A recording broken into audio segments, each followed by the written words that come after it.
Um, Obviously, a very, very dark night. One of the lowest points ever in this proud program's history. I take full ownership of that, full responsibility for the way that we played tonight. We did nothing to give ourselves a chance to win the football game. Turnovers, penalties, red zone, third down defense. The things that good football teams do, we could not do. There was we had challenged our guys all week. We had talked about how we had played off of a bye before. We had talked about how we had played in the Central Michigan game, and obviously the lesson was not taught, and that goes on to me because there's something that we had to it just didn't happen, and I've got to take the responsibility for that. What I did tell the guys in there is 2 years ago, Troy went to Baton Rouge and beat LSU, who right now is the #1 team in the country. So things can change, but it needs to change. It can happen, but it's got to happen within, and it's got to start with myself. It's got to start with the coaching. We got to do a lot better job of coaching our guys, and we are so fortunate we have another opportunity in 7 days up in Durham against Duke. So with that, I'll open up for questions. When you say it has to change, what has to change? Well, we have to look at the film and we have to check. It could be. It could be. Everything is under review. Everything is under review. What we're doing, how we're doing it. We have to be honest with ourselves in terms of the way we self-assess. Because obviously we've seen this year. There's been a lot of good things at times, but this performance is obviously as unacceptable as you can have. What are the signs? Go back, look at the practice. We had a very good week of preparation. We had a very good week of practice. But to play as poorly as we did, you have to make sure you're checking yourself in all phases of your program. Manny, the cramping, obviously, that they were doing to stall plays. Your reaction to that? Did you talk to the officials about that at all? That's been a thing. We've seen that in other games this year. There's nothing the officials can do because their job is to not deem intent. So it just is what it is. Manny, we got held up upstairs, so I apologize. But is it anger, shock? What is the prevailing emotion right now? Well, just utter disappointment, in just how we played. Like I mentioned, whether it was turning the ball over, third down, red zone, penalties, as poor of a performance as we've had all year. And as I mentioned before you got here, that's I take responsibility for all of that. We just did not do anything to give ourselves a chance to win this game. Again, we've got to take a hard look at where we're at, but know that it can improve and know that it can get better, and know that this can be fixed. Some of the fixes will be coming in a recruiting class. That's all part of it, just adding to our depth and adding to the competition we have in practice. But we've got to do a lot better job of getting our guys prepared for this type of game. Made a decision to stick with Jaron. He had the 3 interceptions. Did you guys talk about it at all? We did. We still felt like Jaron was into the game and seeing what was going on out there, and obviously he played well in the fourth quarter.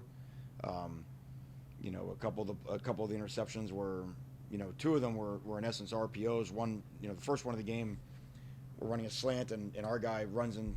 We sort of run into traffic, which gets us late in the route, and their guy is there to get it. And the other one, their guy comes through the back of our guy, in theory creates an advantage.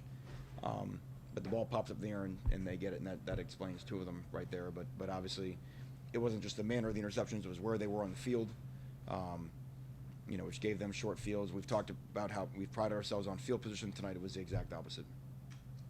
Manny, they seem to do a really good job getting guys in passing lanes and jumping routes.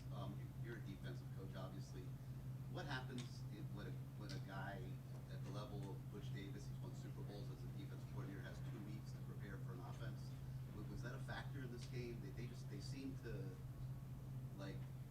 know where the routes were going and get guys where Jaron was throwing the ball. Right, or is the question: are we not going through our reads and getting the ball to the guy that's open, right? Because you can't be everywhere. in pass defense, and that's where the coverage has a chance. And that's not to take credit away from them. They played well, but there's guys that we'll watch on film and say, gosh, just go through your read one more time and you'll see a guy that's because obviously if they're playing with a bunch of guys soft and off in that intermediate area, then there's always an underneath route that's available. I mean, you guys have a bye week. I know what it is. It's wrong that you just don't come back with the team you left as. Is there anything you can put your finger on that you're noticing or that you're seeing during the bye week? We challenged. I mean, it was a challenge of this week's practice. I mean, we were aware of it. We talked about it like it was the elephant in the room. We did different things. We didn't practice the same way this bye that we did last bye. And again, just to start the game in the manner that we did was very disappointing. And again, we put ourselves in a hole that ultimately, we were not able to climb out of. Coach, obviously they were very intensified. Do you feel like your team matched their intensity throughout the game? And if not, did you say something at halftime to make sure they? There's no doubt. I mean, they were playing very hard, which we expected, and I thought, I hesitate at times to talk about all the guys, because I do think we had a lot of guys that competed very hard and played with a lot of intensity. But I do think there were some guys that we did have to challenge ourselves at halftime to make sure that we were matching their intensity, which again, that should never have to be said at halftime, but that's where we were. Manny, bad night, obviously, in his works with DJ. How much did that just sort of, things were not going well with that play already. How much more sick did you feel when you saw what happened? DJ's a huge loss, because not just what he does as a player, but just, I mean, he's as important from a leadership aspect of anybody we have on our offense and in our entire program.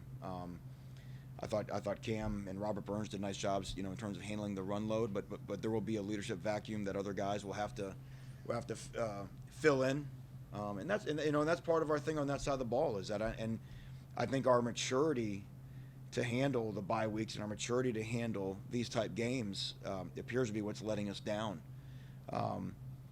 Because again, defensively we started off with a 3 and out. I thought the guys defensively were ready to play, and then we had a turnover, which we held them to a 3 and out, which turned into a field goal with a short field. But and whether that's just part of it, we have to just grow up. Whether it's part of how we have to manage those guys and what we choose to run, coming off of that, just to get them back into the mix. Like I said, everything's under investigation. Manny, with that being said, you've touched on big changes and things like that.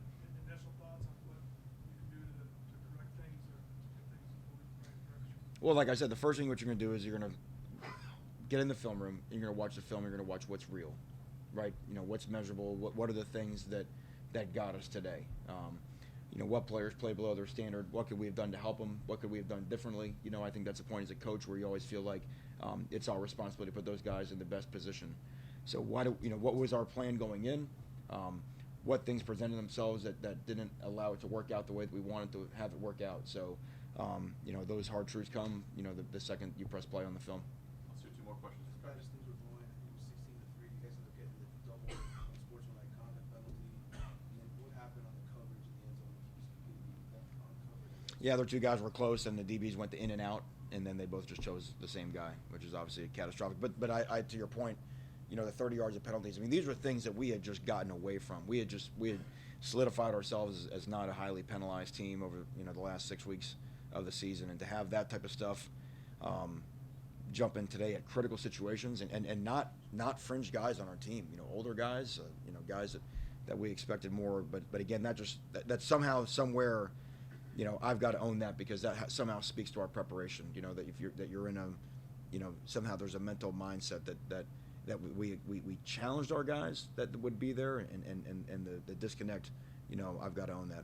Manny, that when the noise gets cranked up in this town, it can be vicious. How do you prepare yourself for what the outside will say? Yeah, we just have to focus on what's real and just got to get to work to get it fixed. The noise is deserved. We have to get this fixed. But the key is that it's fixable. And that's my point. That's why I go back to like the LSU example. And I'm not trying to rationalize what happened, but it does happen. It does happen. It is fixable. And the solution is in that locker room. The solution is in the building, and we just have to do a better job because we've seen the signs this year when it's gone right, and what can be. And we have to make sure that we build on that. But we have to look very hard at why what happened tonight happened. Thank you, everybody. Okay, thank you.